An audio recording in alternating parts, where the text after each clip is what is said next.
मतलब 5 करोड़ परिवार न्याय की आशा में बैठा हुआ है। ऑन एन एवरेज एक परिवार में 6 आदमी रख लीजिए, तो यानी 30 करोड़ लोग न्याय की आस लगाए बैठे हुए हैं। 30 करोड़ का मतलब एक अमेरिका। नमस्कार, मैं आपको रिक्वेस्ट करता हूं कि एक बार भारतीय कानून की क्या व्यवस्था है और न्याय पाने की कितनी लचर व्यवस्था है और उनसे किसी को कोई प्रभाव नहीं पड़ता है। आपको एक बार समय निकाल करके अवश्य सुननी चाहिए सारी बातों को। अंग्रेज चले गए लेकिन अपने अंग्रेजियत छोड़ गए हैं और हम आज उसको ढो रहे हैं। समय निकाल कर एक बार जरूर देखिए।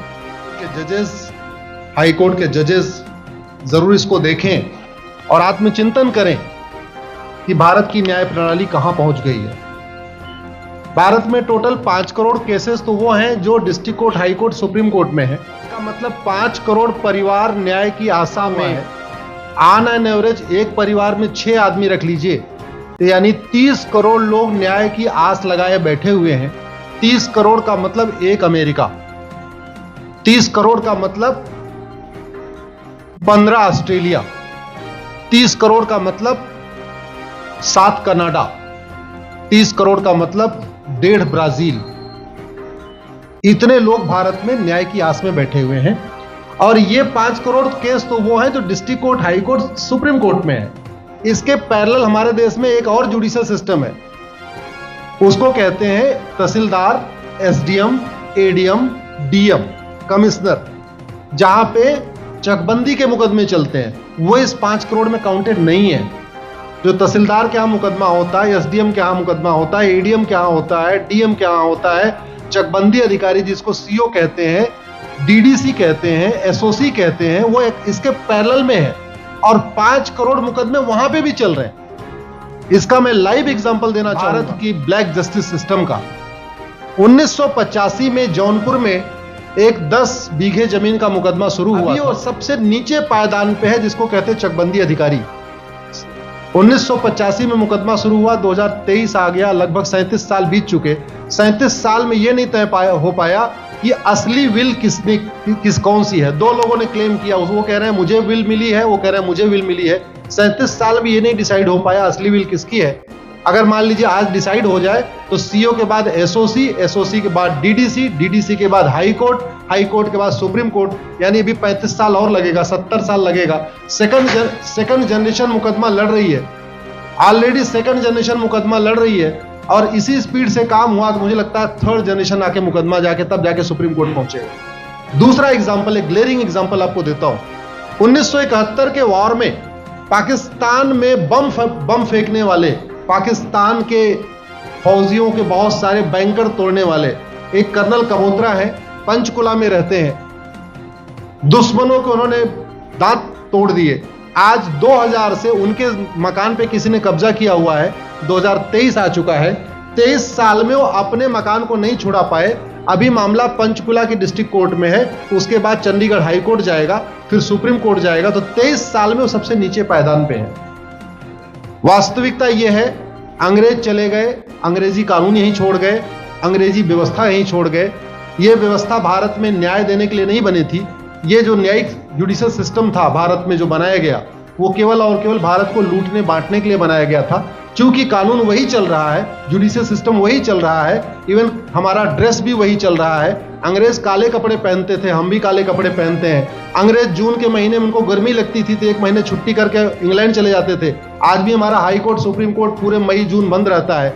अंग्रेजों को क्रिसमस के टाइम में दिसंबर में छुट्टी मनाना जाना होता था, 1 महीने छुट्टी कर चले जाते थे। आज भी हमारी हाई कोर्ट, सुप्रीम कोर्ट दिसंबर में, क्रिसमस के टाइम में 15 दिन 20 दिन बंद हो जाती है। तो सोच वही है, किताबें वही है, व्यवस्था वही है, कानून वही है, तो स्वाभाविक सी बात है जस्टिस होगा कहां से? जस्टिस कैसे होगा? हम 2023 में 1860 का इंडियन पिनल कोड लेके घूम रहे, 1861 का पुलिस एक्ट लेके घूम रहे, गवाहों के बयान 1872 के कानून से हो रहे। हमने सब कुछ वर्ल्ड क्लास कर लिया, लेकिन अपने जस्टिस सिस्टम को कंपेयर करने की कोशिश ही नहीं किया। जितने में एक एयरपोर्ट बनता है, एक एयरपोर्ट बनाने में 25,000 करोड़ की लागत आती है।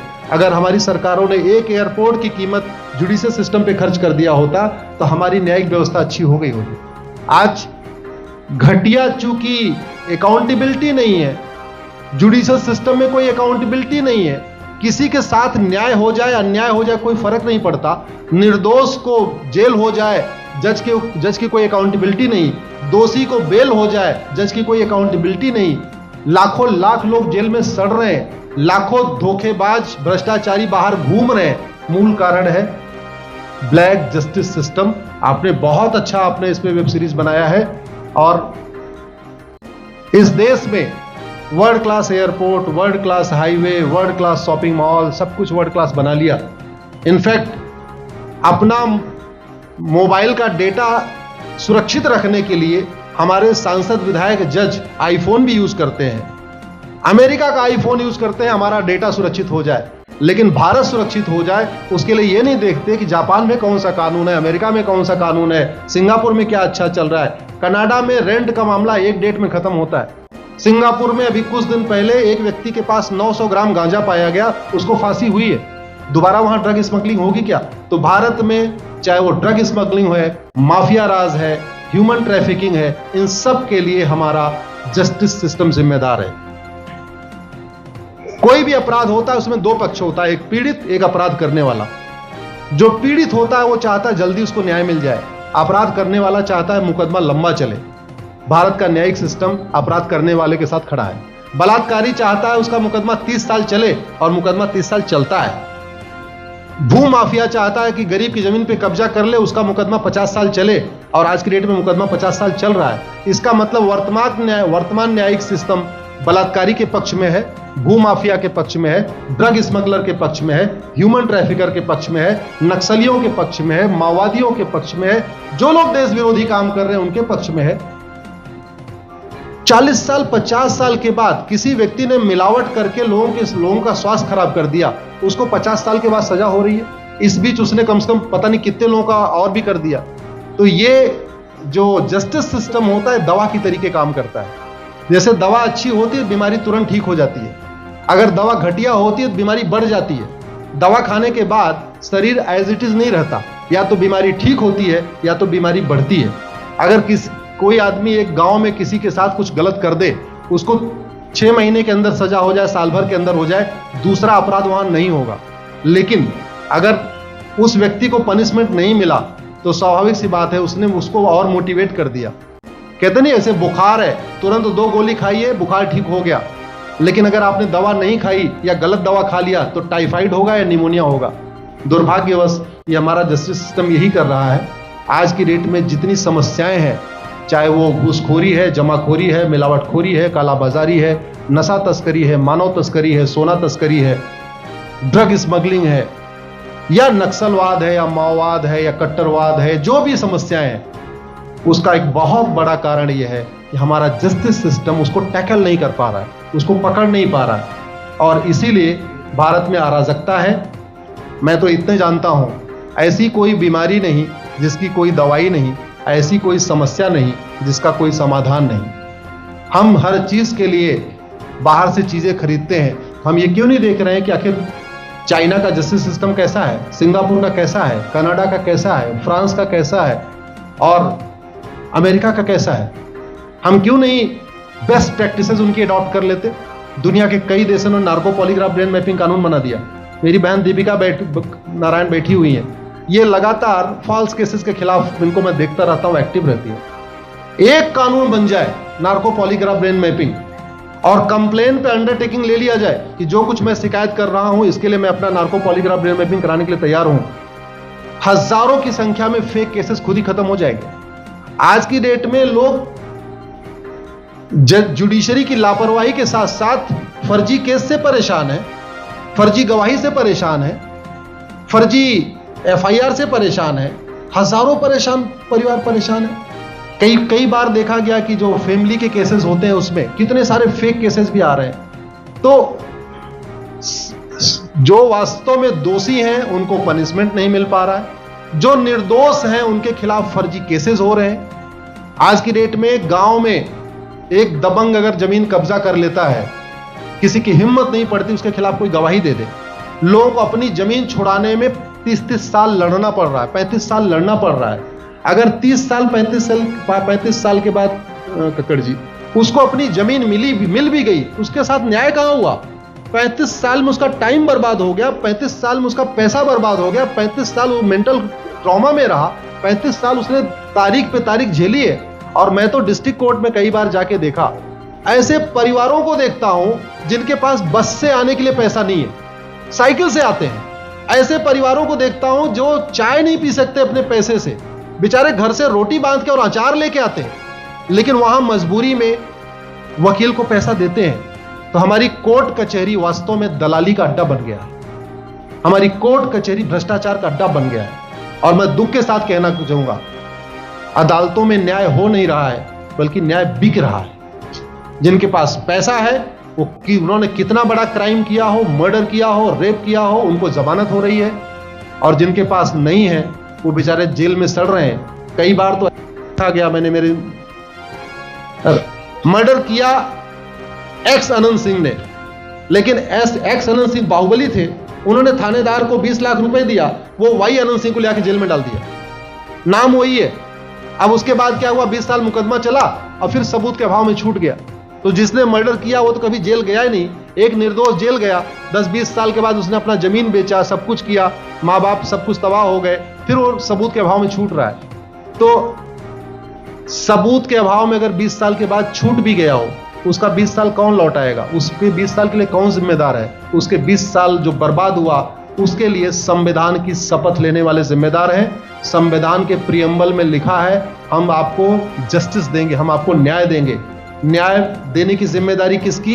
जिन्होंने शपथ लिया। शपथ कौन लेते हैं? जजेस लेते हैं, सांसद विधायक मंत्री लेते हैं।